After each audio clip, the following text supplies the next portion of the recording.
Cleaning hive tools, an ATTTA demonstration. Begin cleaning your hive tools by using them to scrape the debris off of each other. If you're only cleaning one hive tool, you can use any other object to scrape the debris off of it. Once you have finished scraping the debris off the hive tools, you can place them on any fire-safe surface. Here, we just place them on gravel.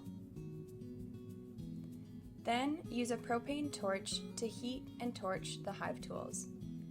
Make sure that you torch the entire length of the hive tool. You don't have to heat them to the point where they're red hot, but just hot enough to remove any remaining debris and disinfect it from any potential honeybee pests and diseases. Once you have finished torching one side, you can carefully flip them over and repeat the torching process on the other side. Again, make sure to torch the entire length of the hive tool, but you don't have to get it red hot.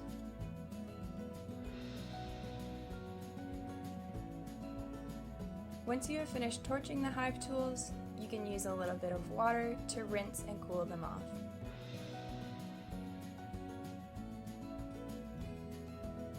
The hive tools have now successfully been cleaned.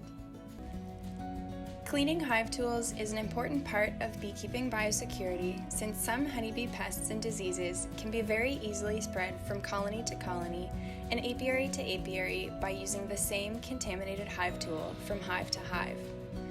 Torching your hive tool cleans it of these contaminants and helps to control the spread of potential pests and diseases that may be present in hives.